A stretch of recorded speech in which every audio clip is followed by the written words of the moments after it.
का जगन्नाथ मंदिर एक ऐसा स्थान जो सिर्फ भक्ति का केंद्र नहीं बल्कि अनगिनत रहस्यों की चुप दुनिया है।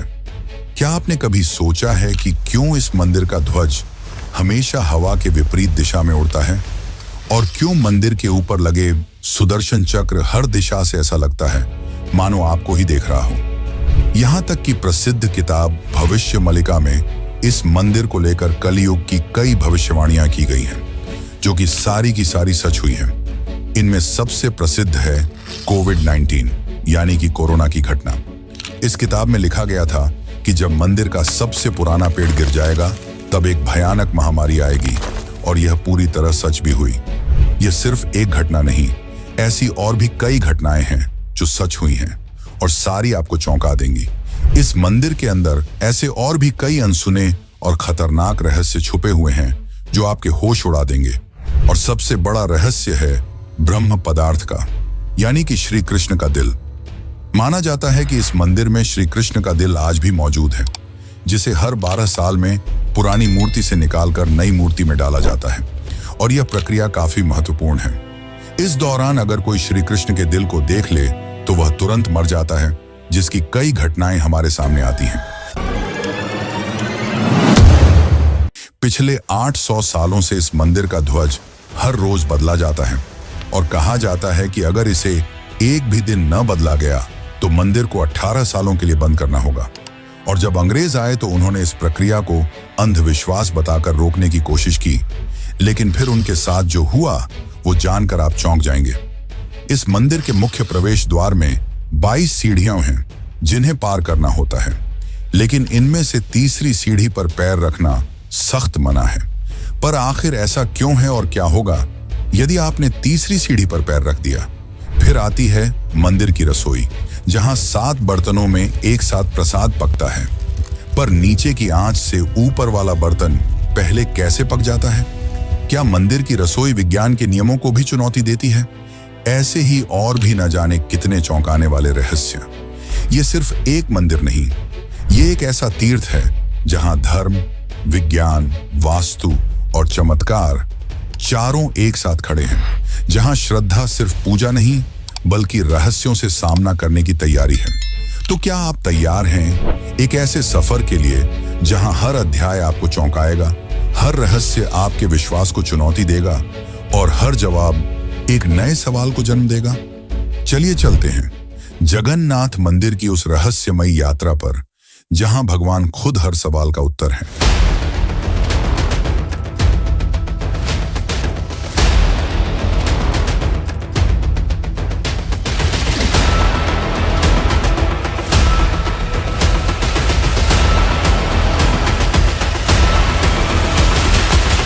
सन 1558 उड़ीसा का पुरी इलाका मुगल सेना जगन्नाथ मंदिर को तोड़ने के इरादे से आगे बढ़ रही थी। घोड़े सर पर दौड़ रहे थे, तलवारें चमक रही थीं, लेकिन जैसे ही सेना मुख्य गर्भगृह की ओर बढ़ी, एक अजीब सा तूफान उठा। सूरज की रोशनी अचानक गायब हो गई और चारों ओर अंधकार छा गया। फिर सैनिकों ने देखा कि मंदिर के अंदर से तेज रोशनी आ रही है और रोशनी के साथ एक भयानक और डरावनी चीज उनके पास आ रही है। यह दृश्य इतना भयानक था कि कई सैनिक वहीं पर बेहोश हो गए और जो बच गए वो ऐसे भागे मानो उनके सामने मौत खड़ी हो। अब आप सोचिए कि क्या यह सिर्फ एक ऐतिहासिक घटना थी या फिर सच में भगवान जगन्नाथ ने अपने धाम की रक्षा की? 15 जून 2015 रात को घड़ी में 12 बजते ही पूरी शहर की बिजली काट दी गई। ये कोई साधारण बिजली कटौती नहीं थी। इस बिजली कटौती का कारण था मंदिर के गर्भगृह में चल रही विचित्र घटना। मंदिर के मुख्य पुजारी इस अंधेरी रात में अपनी आंखों पर पट्टी बांधे और हाथ में एक मोटा दस्ताना पहने हुए अपने हाथों पर एक दिव्य पदार्थ लेकर भगवान की मूर्ति की ओर बढ़ रहे थे। यह कुछ और नहीं, श्री कृष्ण का दिल था, जिसे ब्रह्म पदार्थ भी कहा जाता है। ठीक 12 साल बाद यह प्रक्रिया आज मंदिर में फिर दोहराई जा रही थी, जहां भगवान जगन्नाथ की पुरानी मूर्ति से उनके दिल को निकालकर नई मूर्ति में लगाया जाता है। यह होता है भगवान के शरीर को बदलने का, लेकिन आत्मा को यथावत रखने का अनुष्ठान। माना जाता है कि यह मंदिर दुनिया का एकमात्र मंदिर है जहां भगवान आज भी जीवित रूप में बसते हैं। और जब उनका शरीर पुराना हो जाता है तो ठीक उसी तरह नया शरीर दिया जाता है, जैसे कोई आत्मा नया जन्म लेती है। कहते हैं इस ब्रह्म तत्व को आज तक किसी ने नहीं देखा, और जिसने भी देखने की कोशिश की वो जिंदा नहीं बचा। नवकलेवर की रात जब पुरानी मूर्तियों से ब्रह्म तत्व निकालकर नई मूर्तियों में डाला जाता है, पुरी में कर्फ्यू जैसा माहौल बना दिया जाता है। पूरे शहर की बिजली काट दी जाती है। मंदिर को घोर अंधेरे में बंद कर दिया जाता है। मंदिर के अंदर होते हैं सिर्फ विशुद्ध ब्राह्मण, जिनका खानदान सदियों से यही कार्य करता आया है। उनकी आंखों पर पट्टी बांधी जाती है और हाथों पर मोटे दस्ताने पहनाए जाते हैं, ताकि वे ना देख सकें और ना ही महसूस कर सकें कि ब्रह्म पदार्थ है क्या। जब यह प्रक्रिया होती है तब मंदिर की सुरक्षा सीआरपीएफ के जवान करते हैं और किसी भी व्यक्ति का मंदिर के अंदर जाना सख्त मना होता है। जब 2015 में यह अनुष्ठान हुआ था तब एक पांडे ने उस ब्रह्म तत्व को हाथ लगा दिया था, जिसके बाद वह तुरंत ही बेहोश हो गया और जब आंख खुली तो वह मानसिक रूप से पूरी तरह अस्थिर हो गया था। तो सवाल उठता है, ब्रह्म तत्व आखिर है क्या? क्या यह कोई दिव्य ऊर्जा है? क्या यह सिर्फ विश्वास है या सच में कोई ऐसा अविनाशी पदार्थ मौजूद है जो युगों से युगों तक जीवित है? माना जाता है कि यह ब्रह्म पदार्थ काफी ज्यादा शक्तिशाली है, जिससे लगातार दिव्य ऊर्जा निकलती रहती है और हमेशा हल्का सा कंपन महसूस होता रहता है। प्रसिद्ध इंडियन आर्कियोलॉजिस्ट प्रवीण मोहन के हिसाब से श्री कृष्ण सिर्फ एक इंसान नहीं बल्कि एक सुप्रीम बीइंग थे। उनके मुताबिक ब्रह्म पदार्थ, जिसे कृष्ण का दिल भी कहा जाता है, वह असल में एक आर्क रिएक्टर है, यानी कि एक ऐसा डिवाइस जो भयंकर स्तर की ऊर्जा उत्पन्न करता है। उन्होंने यह तक बताया कि क्यों जगन्नाथ की मूर्तियों को लकड़ी से बनाया जाता है। उनके अनुसार लकड़ी बिजली को कंडक्ट नहीं करती, जिस कारण वह ब्रह्म पदार्थ से निकलने वाली इलेक्ट्रोमैग्नेटिक एनर्जी को रोक लेती है। वैसे तो माना जाता है आज तक इसे किसी ने नहीं देखा है, पर आज से करीब 50 साल पहले एक व्यक्ति ने दावा किया था कि उसने इस हृदय को देखा है। उसने कहा कि हृदय चांदी की तरह तरल बह रहा था और यही तरल लकड़ी को कमजोर कर देता है, जिस कारण हर 12 साल में मूर्तियों को बदलना पड़ता है। उस व्यक्ति ने यह तक कहा कि जब उस हृदय को प्रकाश में लाया गया तो वह चक्र की तरह घूमने लगा और जोर से कंपन करने लगा, यानी कि जब इस ब्रह्म पदार्थ को रोशनी मिलती है तो यह और भी ज्यादा सक्रिय हो जाता है, जो कि खतरनाक साबित हो सकता है, जिस कारण हर बार जब इसे पुरानी मूर्ति से नई मूर्ति में बदला जाता है तब पूरी शहर की बिजली काट दी जाती है। विज्ञान के लिए आज भी यह एक चौंकाने वाला रहस्य है जिसे कोई समझ नहीं पाया, लेकिन भक्तों के लिए यह उनके श्री कृष्ण है, उनका दिल है, जिस कारण हर दिन लाखों की तादाद में भक्त भगवान जगन्नाथ के दर्शन करने आते हैं। वैसे क्या आपको पता है कि जब श्री कृष्ण की मृत्यु हुई तब पांडवों ने उनके शरीर को जला दिया था, पर फिर कैसे उनका हृदय बच गया और वह पुरी तक कैसे पहुंचा? और इस भव्य मंदिर की रचना किसने की? आखिर कौन था जिसने बड़ी ही चमत्कारी तरीके से भगवान जगन्नाथ की मूर्ति बनाई? तो चलिए जानते हैं अब इस रहस्यमयी और रोचक घटना को, जो आपको इंटरनेट और किताबों में नहीं देखने को मिलेगी। लेकिन उससे पहले अगर आपको वीडियो अच्छी लग रही है तो इसे लाइक करके कमेंट में जय जगन्नाथ जरूर लिखें। आज से करीब 5000 साल पहले महाभारत युद्ध के पश्चात चारों तरफ केवल लाशें ही पड़ी थीं। लाखों पड़े शव और कौरवों के विनाश ने सबको झकझोर दिया। कौरवों की माता गांधारी ने इस विनाश का कारण श्री कृष्ण को बताया। उनके हिसाब से अगर श्री कृष्ण चाहते तो यह युद्ध होता ही नहीं, पर उन्होंने ऐसा नहीं किया, जिसके कारण क्रोधित होकर गांधारी ने कृष्ण को श्राप दिया, गिना, जिस प्रकार मेरे वंश का विनाश हुआ है ठीक उसी प्रकार तुम्हारे भी वंश का विनाश हो जाएगा। इस श्राप के 36 साल बाद जब एक दिन श्री कृष्ण जंगल में विश्राम कर रहे थे, तब एक शिकारी ने उन्हें हिरण समझकर उन पर तीर चला दी और जैसे ही तीर श्री कृष्ण के पैरों पर जाके लगी, उन्होंने इस लोक को छोड़ दिया और मृत्यु को स्वीकार किया। और माना जाता है कि उनके मृत्यु के साथ ही पूरी द्वारका नगरी पानी में समा गई, जिससे उनका पूरा वंश समाप्त हो गया। माना जाता है कि जब शिकारी ने उन्हें गलती से मारा तो उसे बहुत पछतावा हुआ और उसने श्री कृष्ण से माफी मांगी, पर श्री कृष्ण ने बताया कि ये मेरे ही कर्मों का फल है। उन्होंने समझाते हुए कहा कि पिछले जन्म में तुम महान वानर राजा बाली थे, जिसे मैंने ही राम अवतार में छल से मार दिया था, और उसी कारण आज तुम मेरे मृत्यु का कारण बने। माना जाता है कि जब श्री कृष्ण की मृत्यु की खबर पांडवों को मिली तो उन्होंने पूरे रीति रिवाज से श्री कृष्ण का अंतिम संस्कार किया, और जब उनके शरीर को जलाया गया तो उनका पूरा शरीर पंच तत्वों में विलीन हो गया, परंतु उनका हृदय बच गया और जलने की बजाय और भी अधिक ऊर्जा से धड़कने लगा। इसी हृदय को बाद में ब्रह्म पदार्थ कहा गया। अर्जुन ने इस हृदय को लकड़ी के मंच पर रखकर नदी में बहा दिया। काफी लंबे समय तक बहने के बाद यह ब्रह्म पदार्थ उड़ीसा के समुद्र तट पर पहुंचा। उस समय उस तट पर सबरा जनजाति समुदाय के लोग रहा करते थे। उस जनजाति के मुखिया विश्ववसु ने जब इस ब्रह्म पदार्थ को देखा तो वे इसकी ऊर्जा और दिव्य प्रकाश से प्रभावित हो गए। उन्होंने तुरंत ही पहचान लिया कि यह भगवान के ही रूप हैं, और उन्होंने इसे नील माधव के रूप में पूजना शुरू कर दिया। उसी समय मालवा के राज्य में राजा इंद्रद्युम्न राज्य किया करते थे। वे भगवान विष्णु के काफी बड़े भक्त थे।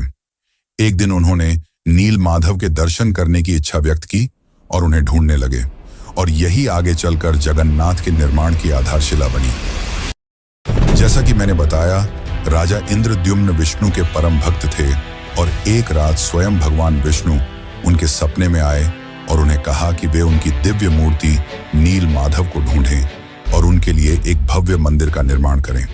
श्री हरि विष्णु ने उन्हें यह भी बताया कि यह ब्रह्म पदार्थ उन्हें नीलांचल पर्वत में मिलेगा, जिसके पश्चात राजा ने अपने ब्राह्मण पुजारी विद्यापति को आदेश दिया कि वह इस मूर्ति को ढूंढ निकाले।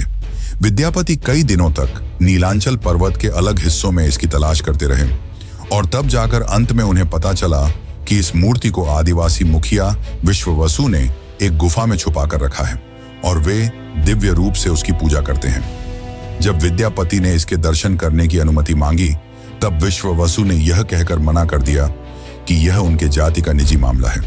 जिसके बाद विद्यापति ने चालाकी दिखाई और विश्ववसु की पुत्री ललिता से विवाह कर लिया। अब विद्यापति ने ललिता की मदद से विश्ववसु को मनाया और वे उस गुफा की ओर चल पड़े। जैसे ही विद्यापति ने उस नील माधव की मूर्ति को देखा, वे उसकी ऊर्जा से काफी ज्यादा प्रभावित हुए और उन्होंने तुरंत ही यह बात राजा इंद्रद्युम्न को बताई। लेकिन जब राजा इंद्रद्युम्न वहां पहुंचे, तब तक विश्ववसु ने वह मूर्ति वहां से हटा दी थी, जिससे राजा काफी उदास हो गए और अपने महल लौट आए। इसके बाद फिर से रात में भगवान विष्णु उनके सपने में आए और कहा कि पुरी के तट पर एक बड़ा नीम का पेड़ बहकर आएगा, तुम उस पेड़ से मेरी नई मूर्ति बनाना। वह पेड़ काफी बड़ा था, जिसे उठाना आसान नहीं था। आखिर में जैसे तैसे वे पेड़ को महल तक ला पाए, लेकिन अब सवाल यह था कि इनसे भगवान की मूर्ति कौन बनाएगा। बहुत से कारीगरों ने इस पेड़ से मूर्ति बनाने की कोशिश की, लेकिन सब असफल रहे। उन्होंने कहा कि पेड़ इतना ज्यादा मजबूत है कि हमारे छेनी हथौड़ी का उस पर कोई असर नहीं हो रहा। ये सुनकर राजा काफी परेशान हो गए। तभी एक दिन भगवान विश्वकर्मा एक बूढ़े साधु के रूप में वहां पधारे और उन्होंने कहा कि वे ये मूर्ति 21 दिनों में बनाकर देंगे। राजा काफी प्रसन्न हुए, पर उस बूढ़े आदमी ने एक शर्त रखी। उसने कहा कि मैं एक कमरे में बंद रहकर 21 दिनों में यह मूर्ति बनाऊंगा, और तब तक कोई भी इस कमरे का न तो दरवाजा खोलेगा और न ही कोई अंदर आएगा। राजा ने उसकी यह शर्त स्वीकार की और फिर मूर्ति बनाने का कार्य शुरू हुआ। दरवाजा बंद किया गया और कक्ष से छेनी हथौड़ी की आवाजें आने लगी, लेकिन 15 दिनों बाद अचानक से छेनी हथौड़ी की आवाज आना बंद हो गई।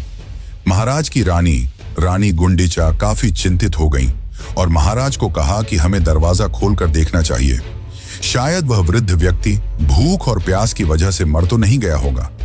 राजा ने शुरुआत में तो मना किया, पर बाद में वे इसके लिए मान गए और दरवाजा खोल दिया। लेकिन जब दरवाजा खुला तो सभी हैरान रह गए। वह वृद्ध व्यक्ति गायब हो चुका था और पीछे केवल 3 अधूरी मूर्तियां थीं। राजा को यह देखकर काफी दुख हुआ, क्योंकि उनकी शर्त तोड़ने की वजह से भगवान की मूर्तियां आधी रह गईं। जगन्नाथ भगवान के हाथ और पैर अधूरे थे। बलराम और देवी सुभद्रा की मूर्तियां भी अधूरी थीं। जब राजा मूर्ति के पास गए, तब उन्हें दिल की धड़कन महसूस हुई और मूर्ति के अंदर से एक दिव्य आवाज आई, जिसने राजा को बताया कि श्री कृष्ण का हृदय इस मूर्ति के अंदर है। राजा ने इन मूर्तियों को स्थापित किया और आज यही अधूरी मूर्तियां भगवान जगन्नाथ के रूप में पुरी में पूजी जाती हैं। वैसे दोस्तों, आपको एक बात बता दूं, जो हो रहा है वह पहले ही लिखा जा चुका है और जो लिखा गया है वही होकर रहेगा। ये कोई फिल्मी डायलॉग नहीं, बल्कि पुरी के भक्तों की आस्था और सच्चाई है भविष्य मालिका की। तो चलिए जानते हैं उन भविष्य मालिका की घटनाओं को जो आज सच साबित हो रही हैं। मित्रों, इस मंदिर का इतिहास और वर्तमान एक भविष्यवाणी से जुड़ा हुआ है। भविष्य मालिका एक दिव्य ग्रंथ है जिसे लगभग 500 साल पहले ओडिशा के महान संत आचार्य महाप्रभु अच्युतानंद ने लिखा था। कहा जाता है कि वे पंचसखा यानी भगवान जगन्नाथ के 5 दिव्य सेवकों में से एक थे, जिन्होंने भगवान के आदेश पर कलयुग की कई घटनाओं को पहले ही देख लिया था।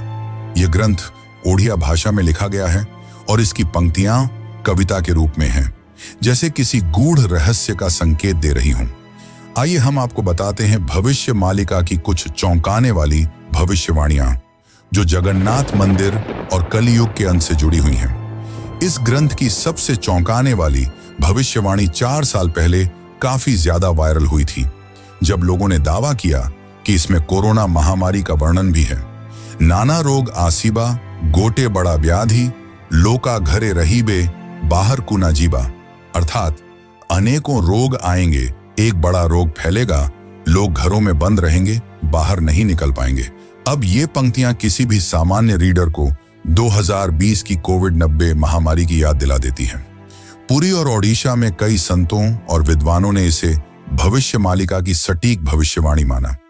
इस किताब की एक और बात, इसमें जिक्र किया गया है कि मंदिर परिसर के ऊपर जो कपड़ा है उसमें आग लगने की घटना का उल्लेख मिलता है। कुछ साल पहले पहली बार त्रिदेव के वस्त्र में आग लगी थी। इस घटना के बाद कलयुग के अंत के बारे में एक बार फिर से बातें होने लगी।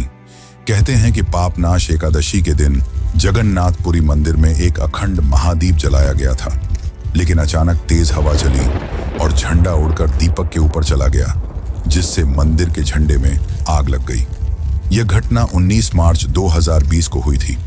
कहा जाता है कि दूसरे मंदिरों की तरह जगन्नाथ मंदिर के गुंबद पर कभी कोई पक्षी नहीं बैठता और ना ही इस पर कोई प्लेन या हेलीकॉप्टर उड़ता है, लेकिन जुलाई 2020 के बाद से मंदिर के गुंबद पर गिद्ध, चील और बाज को देखा गया था। ये पक्षी मंदिर के गुंबद, स्तंभ और नील चक्र पर भी बैठे थे। ऐसे में दुनिया के महाविनाश की भविष्यवाणी एक बार फिर से चर्चा में आ गई थी। भविष्य मालिका के अनुसार जब कलयुग का अंत करीब होगा तो भगवान जगन्नाथ मंदिर का नील चक्र यानी सुदर्शन चक्र तूफान से टेढ़ा हो जाएगा। मई 2019 में समुद्री तूफान फानी के कारण यह विशालकाय चक्र टेढ़ा हो गया था।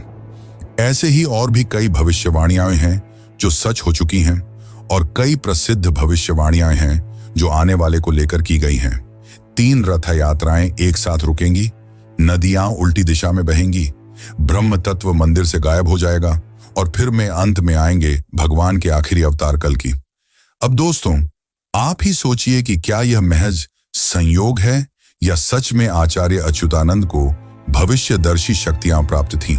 अगर उन्होंने आज से सैकड़ों साल पहले ऐसी बातें लिख दी जो अब सच हो रही हैं, तो क्या हमें उनकी बाकी भविष्यवाणियों को भी गंभीरता से लेना चाहिए?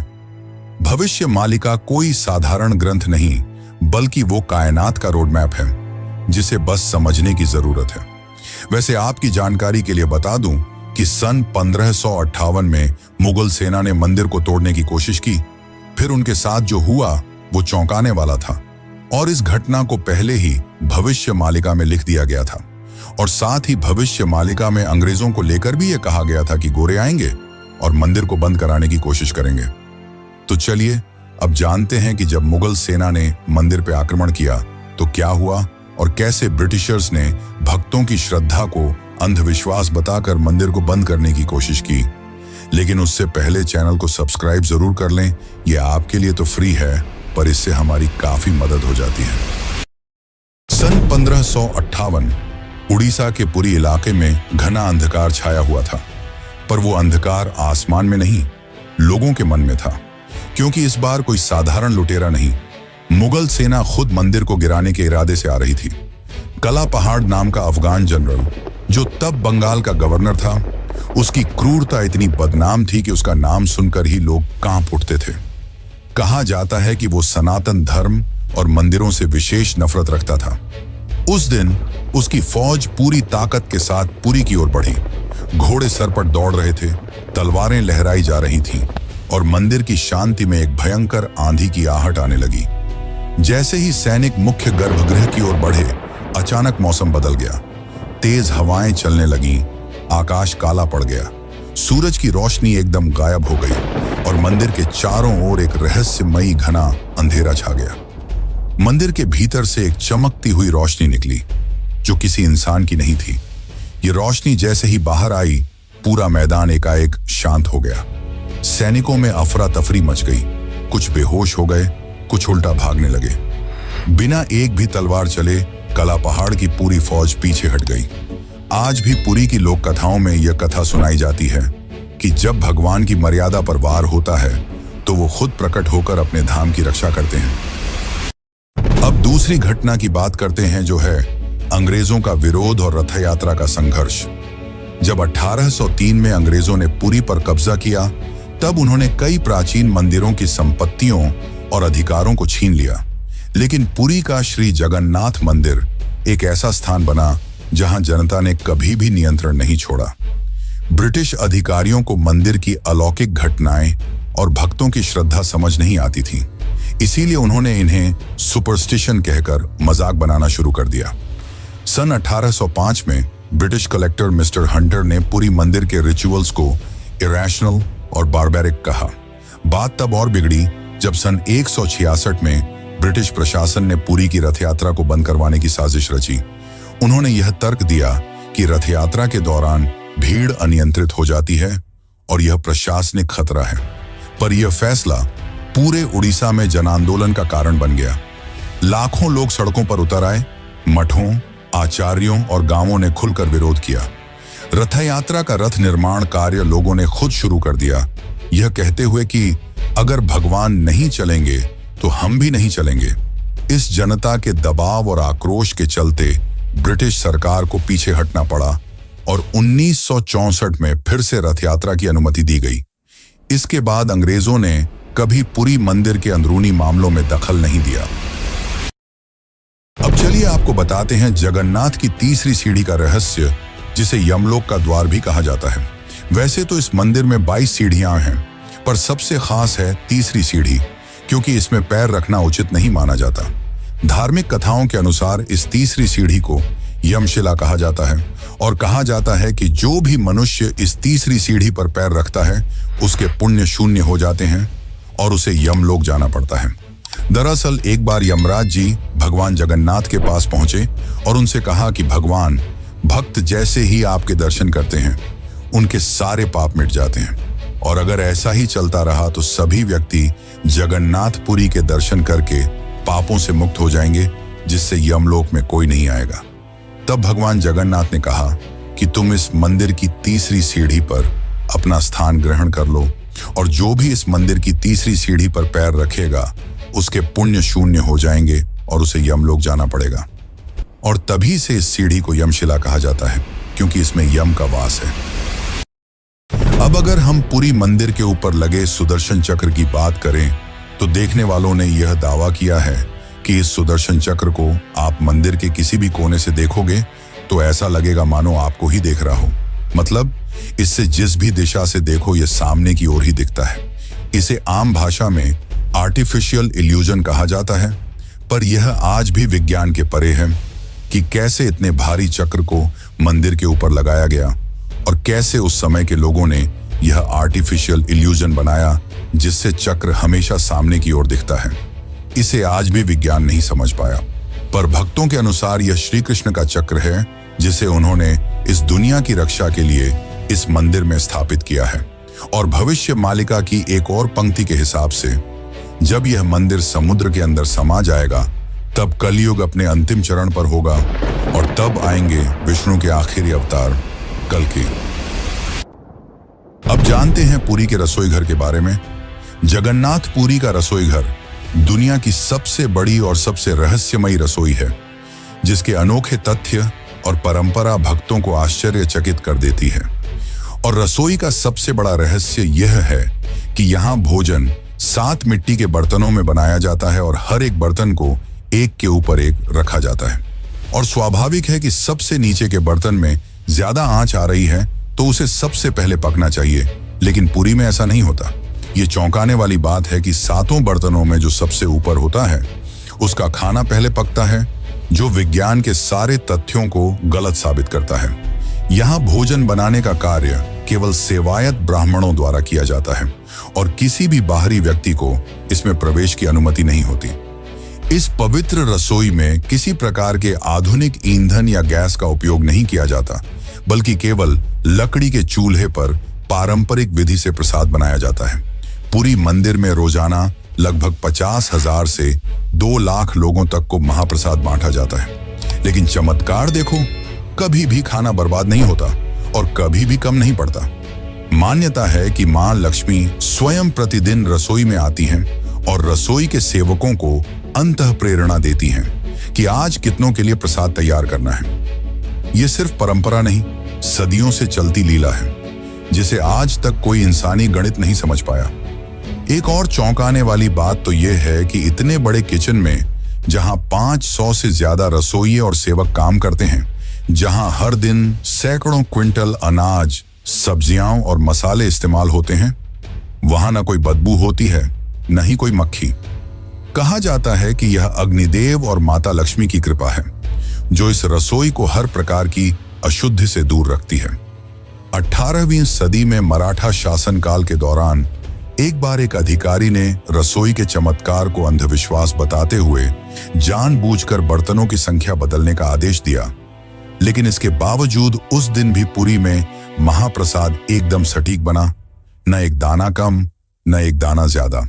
इसके बाद अधिकारी ने रसोई में दोबारा हस्तक्षेप न करने की कसम खा ली। वैसे तो दोस्तों, ऐसे और भी कई चौंकाने वाले रहस्य हैं, पर उन्हें एक ही वीडियो में बता पाना नामुमकिन है। इसलिए चलिए चलते हैं आखिरी अध्याय की ओर। लेकिन उससे पहले, अगर आपको यह डॉक्यूमेंट्री अच्छी लग रही है तो कमेंट में जय जगन्नाथ जरूर लिखें। कभी कभी जीवन में कुछ चीजें ऐसी होती हैं जिन्हें न तर्क से समझा जा सकता है और न ही विज्ञान से परखा जा सकता है। पुरी के श्री जगन्नाथ मंदिर का हर पत्थर, हर कोना हमें एक ऐसी दुनिया में ले जाता है जहां भक्ति और बुद्धि, विज्ञान और विश्वास, संघर्ष और समाधान सब एक साथ चलते हैं। जगन्नाथ केवल भगवान नहीं, एक चेतना है जो हमें यह सिखाते हैं कि जब विज्ञान चुप हो जाए तो श्रद्धा बोलती है। तो अब सवाल यह है, क्या ये सब केवल संयोग है या कहीं ना कहीं कोई ऐसी शक्ति है जो इन सबको संचालित कर रही है? आप क्या मानते हैं? क्या आपने कभी इन रहस्यों को खुद महसूस किया है? अगर हाँ, तो ये वीडियो सिर्फ जानकारी नहीं, बल्कि आपकी अपनी यात्रा है, श्रद्धा से रहस्य तक। और ऐसी ही एक यात्रा है केदारनाथ धाम की, जो जगन्नाथ की तरह ही 4 धामों में से एक है। और अगर आप केदारनाथ धाम की यात्रा पर चलना चाहते हैं तो यह वीडियो जरूर देखें। धन्यवाद।